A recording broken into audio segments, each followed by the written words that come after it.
Como cuarto par craneal tenemos el nervio troclear. Este se encarga de controlar los movimientos oculares y estimula el músculo oblicuo superior, que es el que nos permite los movimientos del globo ocular hacia abajo, hacia afuera y hacia adentro.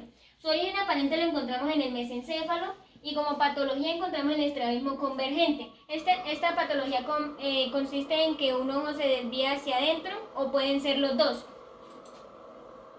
Para la evaluación es casi la misma que la anterior, sino que le vamos a pedir al paciente que, lo vamos a evaluar hacia los puntos cardinales y ahí vemos si el ojo se desvía o no da respuesta. El par craneal número 5 encontramos el nervio trigémino. ¿Cuál es su función? Su función es un nervio mixto porque tiene función sensitiva y motora. En su función sensitiva tenemos la parte oftálmica y maxilar.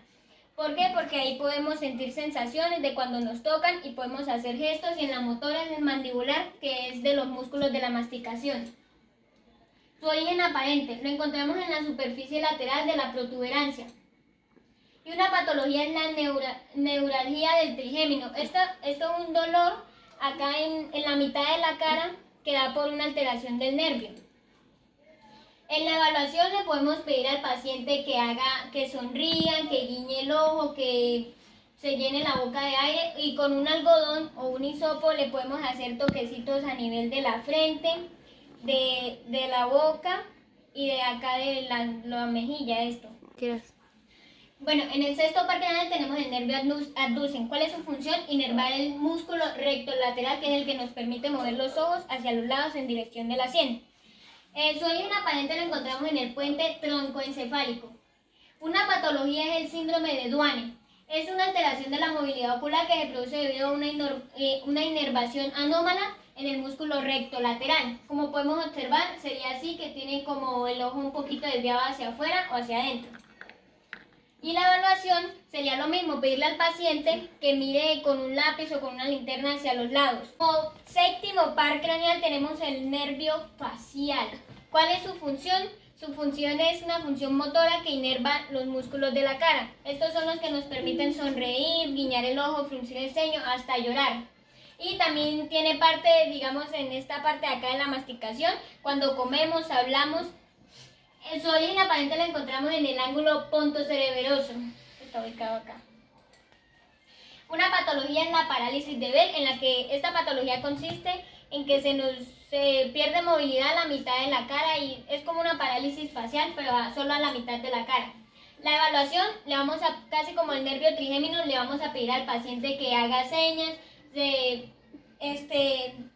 sople en la boca, que sonría y alce la ceja. Bueno, como octavo par craneal tenemos el nervio vestibulococlear. Este nervio tiene en parte auditiva y también nos ayuda en el equilibrio. También lleva señales auditivas de todo lo que escuchamos al cerebro. Su origen aparente es en el área del surco lateral del bulbo raquídeo.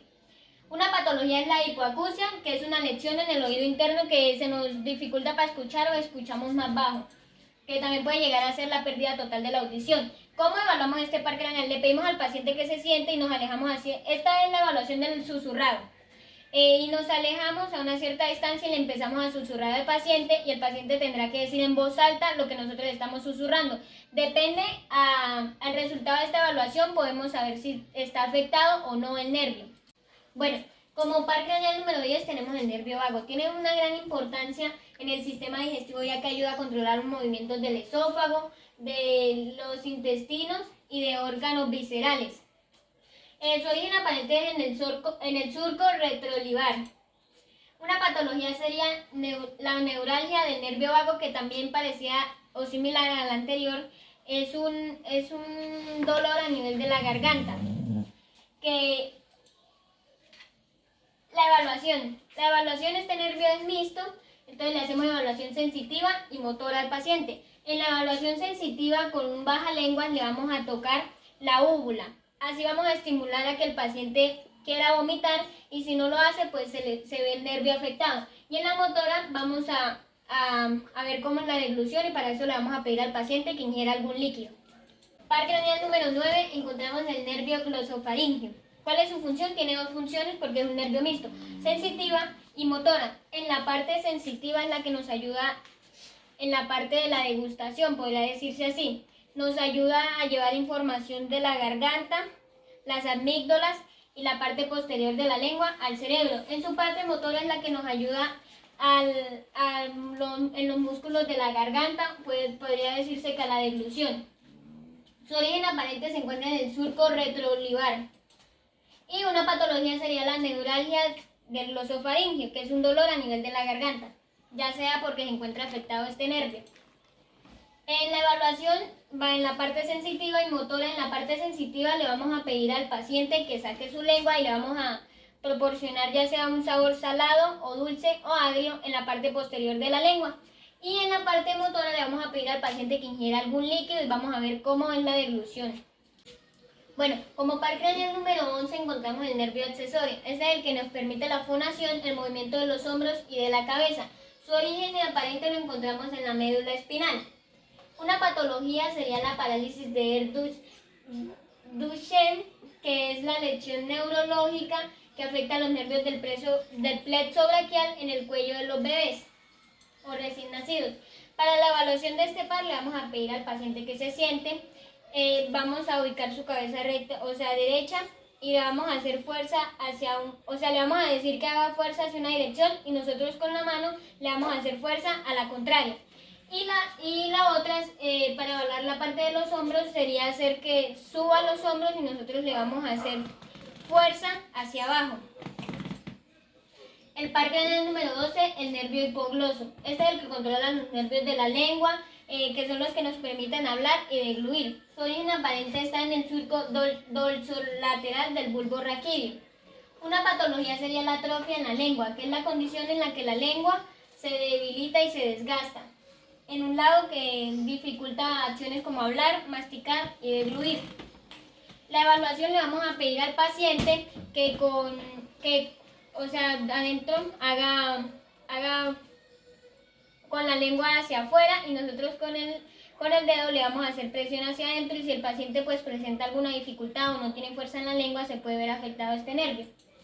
Muchas gracias. Buenas tardes, mi nombre es Juliet Valentina León y el día de hoy les voy a hablar sobre los pares craneales. Los pares craneales son un conjunto de nervios que nacen directamente del cerebro y controlan funciones vitales como la visión, la audición y los movimientos faciales. Como primer par craneal, voy a hablar de la función de los pares craneales. Encontramos sensitivos, motores y mixtos. Los sensitivos son los que mandan información del cuerpo al sistema nervioso central, los motores mandan información del cerebro a los músculos y los mixtos es una combinación de ambos, es decir, mandan información del cerebro al cuerpo y en viceversa, que sería del cuerpo al cerebro. Como primer par craneal encontramos el olfatorio. Su función, ¿cuál es? Percibir olores, y estos son mandados directamente al cerebro por medio del bulbo olfatorio. Su origen aparente es la cara anterior del bulbo olfatorio. Una patología que encontramos en este par craneal sería la anosmia, que es la pérdida del olfato. Para nosotros evaluar este par craneal le vamos a pedir al paciente que tome asiento, cierre los ojos, obstruya una de sus fosas nasales y nosotros le vamos a proporcionar, a colocar olores fuertes como lo son el café, el alcohol o la vainilla. Y depende del resultado que dé el paciente, si lo reconoce o no, daremos una verificación de si está alterado o no el par craneal. Como segundo par craneal tenemos el nervio óptico. ¿De qué se encarga este nervio? Su función es mandar información visual al cerebro. ¿Dónde está su origen? En el quiasma óptico. Una patología que encontramos en él es el escótomo, que es la pérdida de la visión en un campo visual, como lo podemos observar acá. ¿Cómo evaluamos este par craneal? Este par craneal lo evaluamos por medio de la tabla de Snellen, pidiéndole al paciente que se ubique en una posición de 6 metros, se tape un ojo con su mano y nosotros le vamos a estar señalando letras o números que encontramos en esta tabla. El par craneal número 3 es el nervio oculomotor. Este controla el movimiento ocular y el tamaño de la pupila.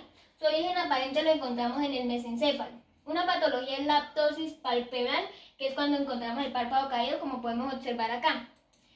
¿Cómo evaluamos este par craneal? Pues le pedimos al paciente que tome asiento con un lápiz o una linterna, le vamos a hacer movimientos en los ojos hacia los puntos cardinales, especialmente hacia arriba.